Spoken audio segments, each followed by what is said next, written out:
2024 Copa America final അരങ്ങേറുകയാണ്. Argentina versus Colombia മത്സരമാണ് അരങ്ങേറുന്നത്.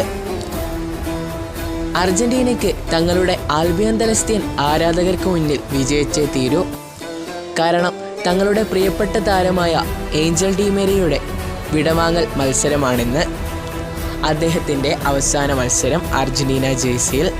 അതുകൊണ്ട് തന്നെ ഒരു കപ്പോടുകൂടി ആ മഹത്തായ വ്യക്തിയെ പറഞ്ഞു വിടണമെന്നായിരുന്നു അർജന്റീന ആരാധകരുടെയും ടീമിൻ്റെയും ലക്ഷ്യം. അത് നേടിയെടുക്കാൻ തന്നെയാണ് അവർ ബൂട്ട് കെട്ടി ഇറങ്ങിയത്. മത്സരം ആരംഭിച്ചു. അർജന്റീനയുടെ ക്യാപ്റ്റനായ ലിയണൽ മെസ്സി പൂർണ്ണ ഫിറ്റായിട്ടാണ് മത്സരത്തിന് ഇറങ്ങിയത്. പക്ഷേ 32-ാം മിനിറ്റിൽ അദ്ദേഹത്തിനെതിരെ ഒരു ഫൗൾ നടന്നു.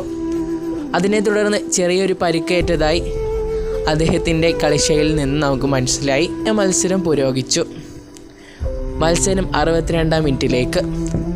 കുതിച്ചു പാഴുന്ന പുലിയെപ്പോലെ ലിയണൽ മെസ്സി ഒന്ന് ഓടുന്നു. കാലിടറി അവിടെ വീഴുന്നു.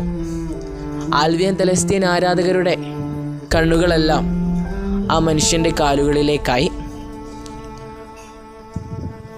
ആ മനുഷ്യൻ കരയുന്ന ദൃശ്യമാണ് പിന്നെ കണ്ടത്. അങ്ങനെ വേദന സഹിക്കാൻ കഴിയാതെ അർജന്റീനയുടെ ഗോട്ട് അഥവാ ഫുട്ബോൾ ലോകത്തെ രാജാവ് കളം വിട്ടു. പക്ഷേ ആ രാജാവിന് സങ്കടം ഒതുക്കാൻ സാധിച്ചില്ല. സൈഡ് ബെഞ്ചിലിരുന്നു കൊണ്ടും അദ്ദേഹം തേങ്ങുകയായിരുന്നു. എല്ലാ ആൽബിയൻ തലസ്തീൻ ആരാധകരും അത് കണ്ട് കരഞ്ഞു. ഒരു ഫുട്ബോൾ ആരാധകനും ഇത് സഹിക്കാൻ കഴിയില്ല. അത്രമേൽ ഹൃദയവേദന നിറഞ്ഞതായിരുന്നു അദ്ദേഹത്തിൻ്റെ കരച്ചിൽ. അങ്ങനെ മത്സരം വീണ്ടും ആരംഭിച്ചു. അർജന്റീന ആരാധകരുടെ മനസ്സിൽ ഇടുത്തി വീണ നിമിഷമാണ്. തങ്ങളുടെ ക്യാപ്റ്റനും ടീമിൻ്റെ സ്ട്രെങ്ത്തുമായ ലിയണൽ ആൻഡ്രിയാസ് മെസ്സി കളത്തിലില്ല. ഇനി എന്തു സംഭവിക്കും? ആ മായാജാലം കാണിക്കാൻ ഇനി അദ്ദേഹമില്ല. അങ്ങനെ മത്സരം 90 മിനിറ്റും പിന്നിട്ടു. മുന്നോട്ട് പോകുന്നു. എക്സ്ട്രാ ടൈം നൽകി 4 മിനിറ്റ്. അതും കഴിഞ്ഞു. മുന്നോട്ട് തന്നെ. അങ്ങനെ 30 മിനിറ്റിൻ്റെ എക്സ്ട്രാ ടൈം അഡീഷണൽ നൽകി. അവിടെ ലിയണൽ സ്കലോണി എന്ന അർജന്റീനിയൻ കോച്ചിൻ്റെ നീക്കം മറ്റൊന്നായിരുന്നു. അതെ, 3 താരങ്ങളെ 90 മിനിറ്റ് എക്സ്ട്രാ ടൈം കഴിഞ്ഞ് അദ്ദേഹം കളത്തിലേക്ക് എത്തിച്ചു. പരഡൈസ്, നിക്കാളോ ഗോൺസാലസ്, അതുപോലെ തന്നെ ലൗതാറോ മാർട്ടിനസ്. ഇവർ 3 പേരുമാണ് പിന്നെ കളിയുടെ രീതി തന്നെ മാറ്റിയത്.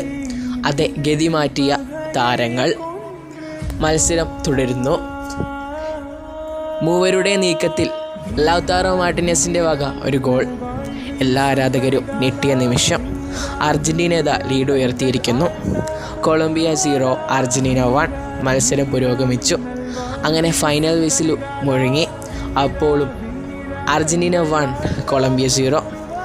അങ്ങനെ ഏഞ്ചൽ ഡി മെരിയ എന്ന് പറയുന്ന അർജന്റീനയുടെ മാലാഖയ്ക്ക് വിസ്മയകരമായ ഒരു യാത്രയയപ്പ് നൽകി അർജന്റീന ആരാധകരും അർജന്റീന ടീമും. അതേ, ഒരു കപ്പോടുകൂടി അതേ ഏഞ്ചൽ ഡി മെരിയ തങ്ങളുടെ ആൽബിയൻ തലസ്തീൻ ആരാധകർക്ക് മുന്നിൽ തൻ്റെ ഭാരങ്ങളെല്ലാം ഇറക്കി വെച്ച് ഒരു കപ്പോടുകൂടി ഇതാ പടിയിറങ്ങുന്നു.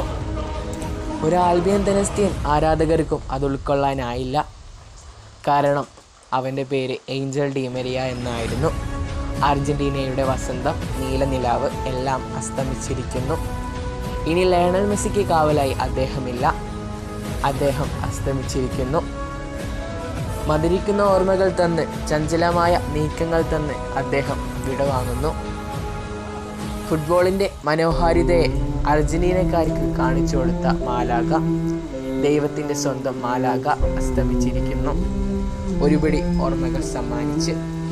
ഇതുപോലുള്ള വീഡിയോസിനെ തീർച്ചയായും നമ്മുടെ ചാനൽ സബ്സ്ക്രൈബ് ചെയ്യൂ. Signing off, football inspire.